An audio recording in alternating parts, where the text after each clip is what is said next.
Hello বন্ধুরা, সবাই কেমন আছো? আশা করি খুব ভালো আছো, সুস্থ আছো। এই ভিডিওটা হচ্ছে লক্ষ্মী পুজোর পরের দিন। সমস্ত বাসন নিয়ে বসে পড়েছি, দেখতেই পাচ্ছ। ওভেন থেকে শুরু করে, তোয়ালি থেকে শুরু করে, ঠাকুরের আসন থেকে শুরু করে সমস্তটা নিয়ে বসে পড়েছি। বসেছি প্রায় 8টা 40-এ আর উঠেছি 10:30টার সময়। প্রায় 2 ঘন্টা সময় লেগেছে পরিষ্কার পরিচ্ছন্ন করতে।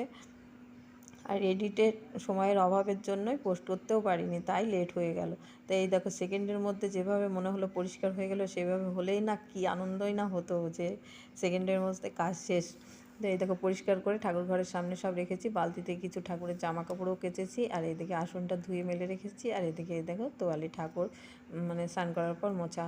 তো এই দেখো, ফাঁকা ঘরে নিয়ে গিয়ে সমস্তটা উপর করে রেখেছি। আবার উপর জল ঝরে গেলে আবার জায়গা মতন গুছিয়ে তুলতে হবে। আর এই দেখো, ঠাকুরের জামা কাপড় এখানে মেলে দিয়েছি। আর এগুলি হচ্ছে সকালে গামলা টামলা যেগুলি খিচুড়ি রান্না হয়েছিল, রান্নাঘরে কিছু বাসন সকালেই মাজা হয়েছে আর কাঁচা ধোয়া হয়ে গেছে। আর এদিকে তোমাদের দাদাভাই বাজারে গেছিলো, 2 রকম মাছ নিয়ে চলে এসেছে, এক কাজলি মাছ আর পমফ্রেট মাছ। তো একটু রাগই হচ্ছিল, যে মাথাটা গরম লাগছিল যে এত কাজের মাঝেও আবার এই ছোটনা মাছ। তো সমস্ত সেরে